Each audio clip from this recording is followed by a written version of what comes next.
اماں ابا کے مرنے کے بعد میری خالہ مجھے اپنے گھر لے آئیں۔ میری خالہ زیادہ عمر کی عورت نہیں تھی، مجھ سے صرف 5 سال ہی بڑی تھیں۔ خالہ نے جو مجھے کمرہ رہنے کے لیے دیا تھا، اس میں صرف ایک سنگل بیڈ ہی تھا۔ میں ہر وقت اپنے کمرے میں ہی رہتا تھا۔ ایک دن میری خالہ میرے کمرے میں آئی تو میں سونے کی تیاری میں ہی تھا۔ میری خالہ میرے پاس آ کر بیٹھ گئی۔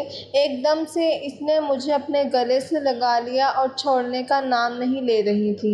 آہستہ آہستہ اس نے میری کمر کو سہلانا شروع کیا تو میں محسوس کر رہا تھا کہ آج خالہ نے شاید نیچے کے کپڑے نہیں پہنے ہوئے تھے۔ خالہ شاید اپنی عادت سے مجبور تھیں۔ اس وقت خالو گھر پر نہیں تھے، وہ اکثر گھر لیٹ آیا کرتے تھے۔ اب تو یہ روز کا معمول ہو گیا تھا کہ خالو کے جاتے ہی خالہ میرے کمرے میں آ کر بیٹھ جاتی، لیکن عجیب بات یہ تھی کہ جب سے میں اپنی خالہ کے گھر رہنے کے لیے آیا تھا، انہوں نے اپنے لباس میں کافی حد تک تبدیلی کر لی تھی۔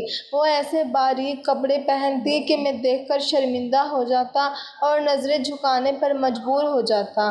میری خالہ موٹی عورت تھی، موٹاپا ان پر بہت جچتا تھا، لیکن ایسے کپڑے پہننے سے ان کے جسم کا ایک ایک حصہ مجھے صاف نظر آتا تھا۔ اس رات خالو نے فون کیا کہ آج رات وہ گھر میں نہیں آئیں گے، شاید وہ دوسرے شہر میں گئے تھے۔ خالہ بہت خوش دکھائی دے رہی تھی اور کہا، آج تو میرے کمرے میں ہی بستر لگا لو تمہارے خالو آج گھر نہیں آئیں گے۔ میں سمجھ گیا تھا کہ میری خالہ مجھ سے کیا چاہتی ہیں۔ میں نیا نیا جوان ہو رہا تھا، لیکن اس رات میری ہمت جواب دے گئی جب خالہ نے صبح تک میرے باپ کا انتقال کچھ عرصے پہلے ہوا تھا اور اس وقت گھر پر میری خالہ اور خالو تھے یا میں تھا۔ سارے مہمان بھی جا چکے تھے۔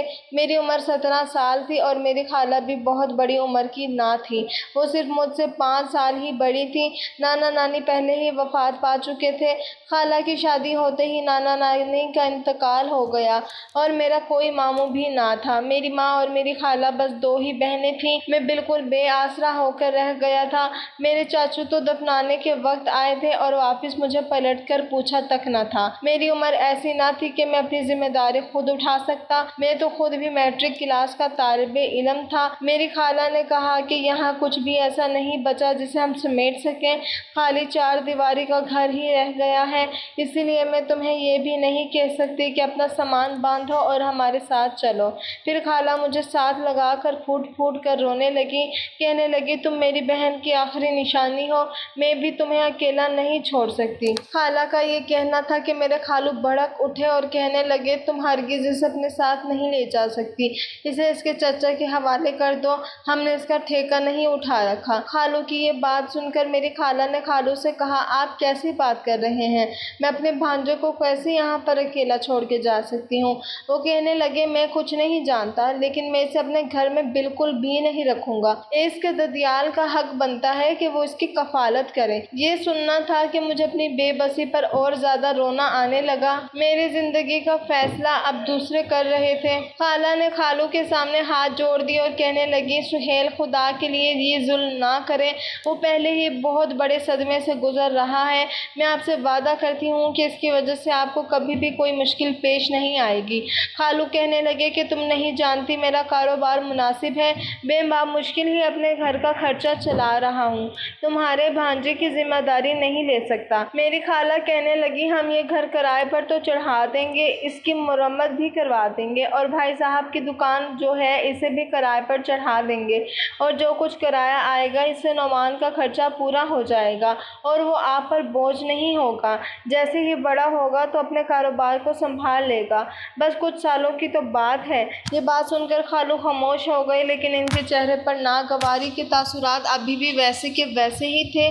میں خالہ کے ساتھ ان کے گھر چلا گیا۔ ان کا گھر 3 کمروں پر مشتمل تھا، اس میں سے ایک کمرہ خالہ نے مجھے دے دیا جو کہ بہت ہی چھوٹا تھا، جس میں صرف سنگل بیڈ ہی موجود تھا اور الماری تھی۔ خالو نے میرا گھر اور دکان دونوں کرائے پر چڑھا دیے، حالانکہ مجھے کپڑے بھی دلا دیے تھے، اسکول میں بھی داخل کروا دیا، لیکن میں بہت ہی چپ چپ سا رہنے لگا تھا، نہ میرا پڑھائی میں دل لگتا اور نہ ہی کسی اور چیز میں۔ ہر وقت مجھے اپنے ماں باپ کی یاد آتی رہتی۔ ایک بار میرے کمرے میں میری خالہ آئی اور مجھے یوں روتا دیکھ کر اپنے ساتھ لگا لیا، تسلی دینے لگی کہ تم فکر مت کرو، آہستہ آہستہ تمہارا یہ غم بھی بھر جائے گا۔ یہ کہتے ہوئے خالہ نے میری کمر پر ہاتھ سے سہلانا شروع کر دیا۔ پتہ نہیں کیوں ہوں لیکن مجھے اپنے پورے وجود میں ایک سنسنی دوڑتی ہوئی محسوس ہوئی، لیکن میں بری طرح سے گھبرا گیا تھا۔ اس وقت تک خالہ نے مجھے اپنے گلے سے لگائے رکھا تھا اور میری کمر پر بے خودی سے ان کی انگلیاں سفر کر رہی تھیں۔ میرے دل کی دھڑکنیں عجیب انداز سے تیز ہو رہی تھیں۔ میں فوراً سے ان سے پیچھے ہٹ گیا۔ میرے یوں ایک دم پیچھے ہٹنے پر میری خالہ مجھ سے نظریں چرانے لگیں، پھر میرے دونوں ہاتھ پکڑ لیے، میرا جلا ہوا بازو دیکھنے لگی، کہنے لگی کہ کتنا گہرا زخم ہے، لاؤ میں دوا لگا دیتی ہوں۔ لیکن مجھے اپنی خالہ کا انداز پتہ نہیں کیوں بہت عجیب و غریب سا لگ رہا تھا۔ مجھے کچھ سمجھ نہیں آ رہا تھا۔ میں نے اپنا ہاتھ ان کے ہاتھ سے چھڑایا۔ میں نے کہا نہیں میں خود لگا لوں گا، لیکن اس کے بعد تو جیسے یہ سلسلہ چل ہی نکلا تھا۔ صبح سویرے خالہ گھر کے سارے کام نپٹا کر میرے پاس آ کر بیٹھ جاتی، مجھے تسلی دینے کے بہانے کبھی میرا کندھا سہلانے لگتی، کبھی میری کمر سہلانے لگتی۔ میں ان کا ہاتھ پیچھے کر دیتا۔ ایک بار میں نے غصے سے کہا کہ خالہ میں ٹھیک ہوں، جو ہو چکا ہے میں اس بات کو تسلیم کر چکا ہوں، میں پڑھنا چاہتا ہوں، پلیز آپ کمرے سے باہر نکل جائیں۔ میرے بگڑے ہوئے رویے کو دیکھ کر وہ فوراً کمرے سے باہر چلی گئی، کہنے لگی میں تمہارے لیے رات کو نہاری بنا دوں گی، تمہیں پسند ہے نا، شوق سے کھاتے ہو نا۔ لیکن میں نے نفی میں سر ہلا دیا۔ میں نے کہا نہیں، آپ خالو کی حیثیت دیکھ کر ہی کھانا بنائیں، جو پکے گا میں کھا لوں گا۔ مجھے اچھی طرح سے اندازہ ہو گیا ہے کہ میرے ماں باپ حیات نہیں ہیں اور فرمائش صرف ماں باپ سے ہی کی جاتی ہے۔ آپ لوگوں کا یہی احسان بہت ہے کہ مجھے اپنے گھر پر رکھا ہے۔ خالہ کہنے لگی تم میرے سب سے زیادہ قریب ہو اور اپنے ہوش میں تو ہو، میں تمہیں کیسے اکیلا چھوڑ سکتی ہوں، میں تمہارے لیے نہاری بنا دیتی ہوں۔ یہ کہہ کر وہ کمرے سے باہر چلی گئی۔ رات کو خالو جب گھر میں آئے، نہاری دیکھی تو خالہ سے کہنے لگے میں نے تم سے کہا بھی ہے کہ میرے حالات کے ساتھ سمجھوتہ کرنا سیکھو، لیکن تم ہو کہ باز ہی نہیں آتی، کیا ضرورت ہے یہ سب بنانے کی۔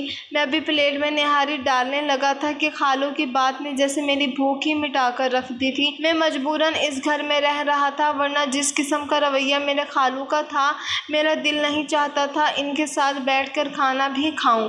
خالہ نے جب دیکھا میں نے اپنی پلیٹ میں نہاری نہیں ڈالی بلکہ واپس رکھ دی تو وہ کہنے لگی نعمان کھانا کھاؤ۔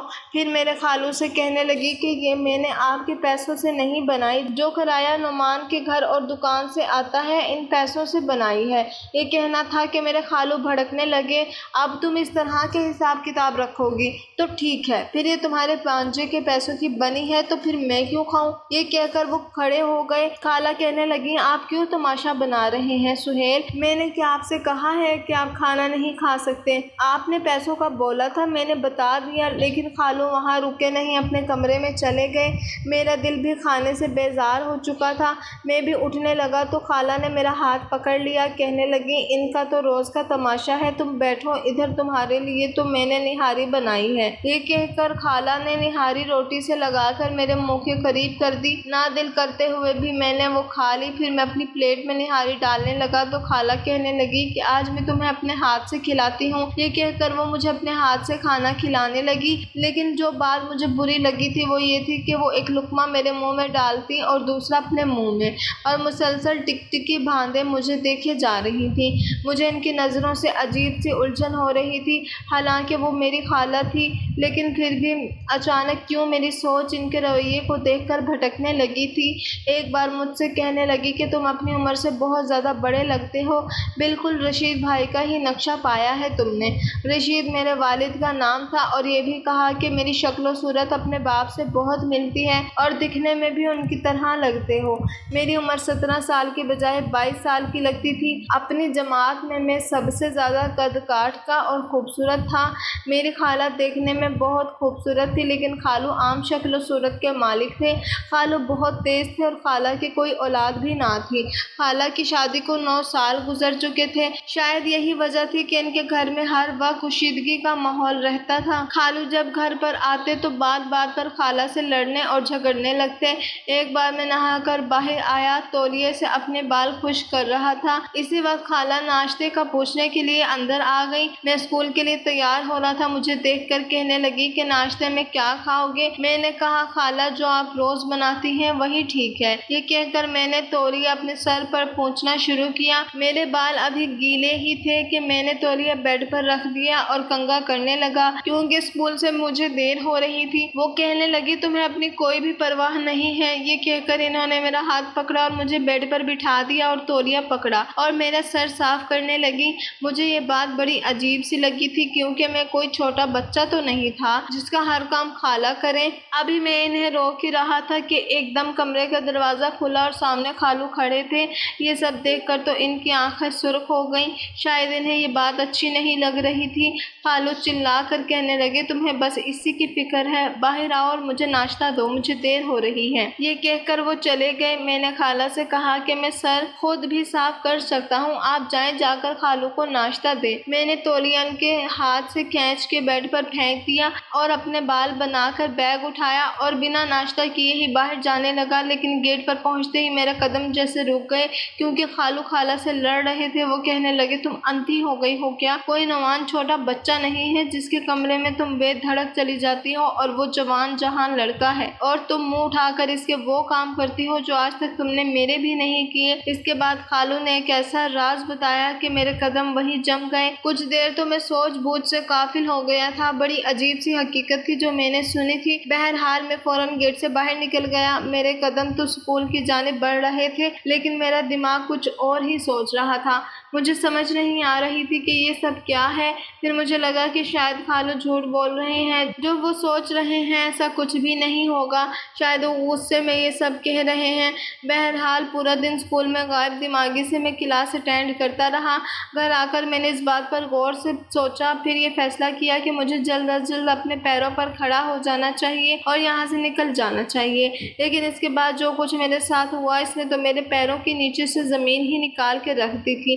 رات کو ہر روز مجھے خالہ دودھ کے ساتھ بادام کھانے کے لیے دیتی اور کہتی یہ کھا کر سویا کرو، تمہارا دماغ تیز ہوگا۔ میں روز ہی وہ بادام کھا کر دودھ پی لیتا اور اس کے بعد بڑی گہری نیند سو جاتا۔ صبح سویرے تر و تازہ ہونے کے بجائے میں اور بھی زیادہ خود کو اندر سے بوجھل محسوس کرتا۔ لیکن جب میں نے دودھ پینے سے انکار کیا تو خالہ مجھے ڈانٹنے لگتی، کہنے لگتی کہ یہ مت سمجھو کہ یہ تمہارے خالو کے پیسوں کا ہے، یہ تمہارے والد کے گھر اور دکان کے کرائے سے میں نے منگوایا ہے تاکہ تمہاری صحت بھی خراب نہ ہو۔ میں نے کہا میرا دل نہیں چاہ رہا، لیکن انہوں نے تو میرے کندھے پر بازو کو پھیلا کر دودھ کا گلاس میرے منہ کے قریب کر دیا۔ کہنے لگی چلو شاباش پیو اسے۔ پتہ نہیں کیوں خالہ میرے ہر وقت قریب ہونے کی کوشش کرتی رہتی، مجبوراً ہی مجھے وہ دودھ کا گلاس پینا پڑا۔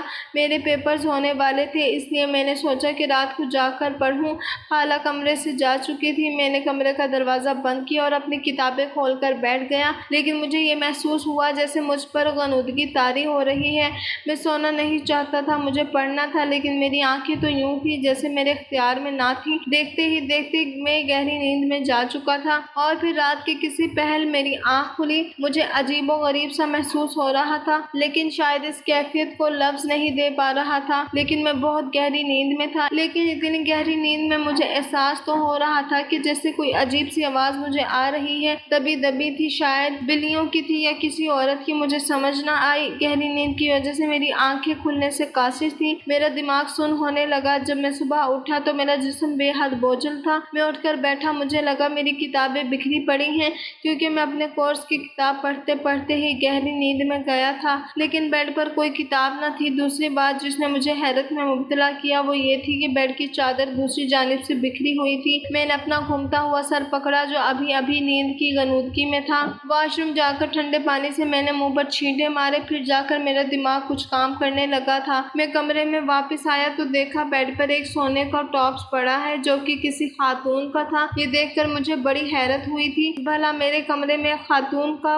ٹاپس کیسے آ سکتا ہے؟ میں نے وہ ٹاپس پکڑا اور میں اسی کے بارے میں سوچ رہا تھا جب کمرے کا دروازہ کھلا اور تیز قدموں سے خالہ اندر آئیں۔ میں نے اپنی مٹھی میں ٹاپس دبوچ لیا۔ میں نے کہا جی خالہ کہیے۔ وہ بے حد پریشان تھی لیکن گیلے بالوں سے لگ رہا تھا کہ ابھی نہا کر آئی ہیں۔ کہنے لگی کچھ نہیں، ویسے ہی تمہارے کمرے کی چادر ٹھیک کرنے آئی تھی۔ میں نے کہا رہنے دے، میں خود ٹھیک کر لوں گا۔ وہ کہنے لگی نہیں نہیں میں کر دیتی ہوں، تم کیوں کام کرو گے؟ میں نے کہا خالہ رات کو میں پڑھتے پڑھتے سو گیا تھا، میری کتابیں یہیں بکھری پڑی تھی، لیکن صبح تک تو سب کچھ سمیٹا ہوا تھا۔ کہنے لگی، ہاں میں تمہارے کمرے میں آئی تھی، تم بے خبر سو رہے تھے، اس لیے میں نے کتابیں اٹھا کر ٹیبل پر رکھ دی۔ میں نے اس کے بعد کوئی بھی سوال نہ کیا، لیکن میرے دماغ میں عجیب سی سوچیں گھوم رہی تھیں۔ لیکن پھر اچانک سے میری نظر اپنی خالہ کے کان کی طرف گئی تو میرے ہوش اڑ گئے۔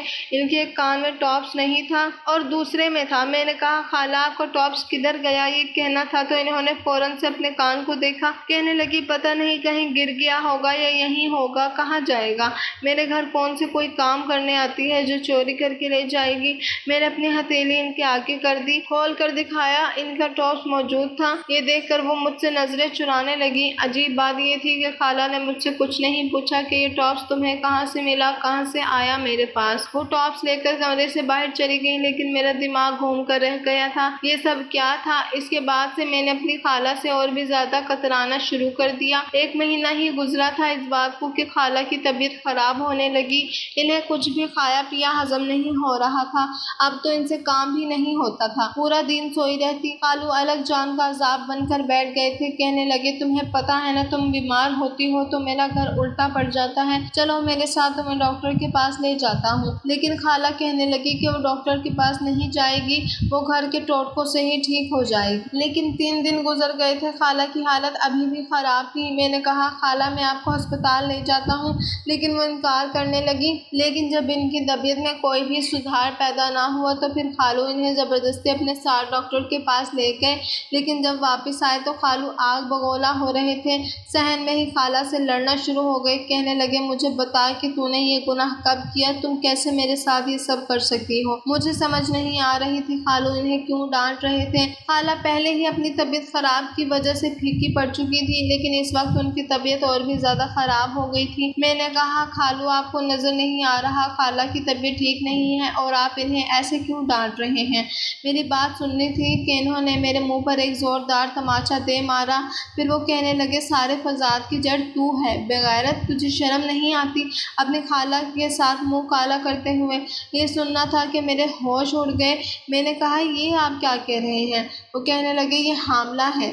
یہ سننا تھا کہ میں چپ ہو گیا۔ میں نے کہا کہ یہ آپ کی بیوی ہے، اگر وہ امید سے ہو گئی ہے تو آپ کو تو خوش ہونا چاہیے۔